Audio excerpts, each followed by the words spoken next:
Farol Island Secret. A fisherman's tale from the Scottish Sea. They call it Farol Island on the old charts, though no one under 50 uses the name anymore. To us in the village of Carnmore, it's just the dark rock. A low, wind-cut island sitting 3 miles off the coast, crowned by a lighthouse that hasn't burned a proper light since before I was born. I've fished these waters my whole life. My father before me. His father too. When you grow up in a place like Carnmore, the sea isn't scenery, it's memory. Every reef has a name. Every current a warning. And every man knows, you don't fish near Farol Island after dusk. No law says it. No sign. Just the way old men go quiet when you mention it. The night it happened. It was November of 2003. Herring season was thin, fuel was expensive, and I had 2 kids at home. So when the weather window opened, flat seas, light wind, I pushed farther west than I should have. By the time I noticed how close I was drifting to Farol, the sun was already sinking behind it. The lighthouse came into view, black against the red sky. That was the first strange thing. The lighthouse was on. Not bright. Not steady. A dull amber glow, like an old bulb struggling to stay alive. That light hadn't worked in decades. The access stairs had collapsed. The generator was long gone. Everyone knew that. I told myself it was a reflection. A trick of tired eyes. Then my radio crackled. Not voices. Just a low, rhythmic pulse. 3 seconds on, 3 seconds off.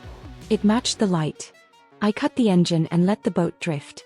The sea went unnaturally calm, like it was holding its breath. No gulls. No swell. Even the wind dropped away. That's when I smelled it. Not salt. Not diesel. Ozone. And something old. Like wet stone and rust. The island wasn't empty. As I drifted closer, I saw movement on the island's shoreline. Figures. Too many to count clearly. Standing where the old pier used to be. They weren't waving. They were watching. I remember thinking they looked wrong. Too still, too close together. Fishermen know how people stand on rocks. This wasn't that. The light from the tower brightened, and for just a moment, I saw inside the lantern room. There was no lamp. There was a shape. Tall. Narrow. Moving like smoke trapped in glass. My compass spun hard to the west and jammed. The radio died completely. The engine refused to turn over. And then the sea around my boat started to glow faintly, like moonlight trapped under the surface. That's when I understood why men don't talk about Farol Island. What the old men never said out loud. My grandfather used to tell stories after too much whiskey. About boats lost in calm weather. About nets hauled up empty but heavy, as if something had been cut free at the last second. He said Farol wasn't built to guide ships. It was built to keep something where it belonged. When the beam from the lighthouse swept over my boat, I felt pressure behind my eyes. Memories that weren't mine, waves breaking against stone for centuries, voices calling in a language older than Gaelic, older than the sea roads. I shouted. I don't remember what. Then the light snapped off. The figures were gone. The sea released its breath. Wind returned like nothing had happened. My engine started on the first turn. Aftermath. I was found at dawn, drifting near the outer reefs, shaking so badly I couldn't hold a cup. I told the harbormaster I'd lost power and panicked. That's what went in the log. I didn't fish for 3 months after that. When I finally did, I noticed something new. Farol Island no longer appears on my modern GPS. Just blank water. But on my grandfather's old paper chart, it's still there, marked with a single note in faded ink.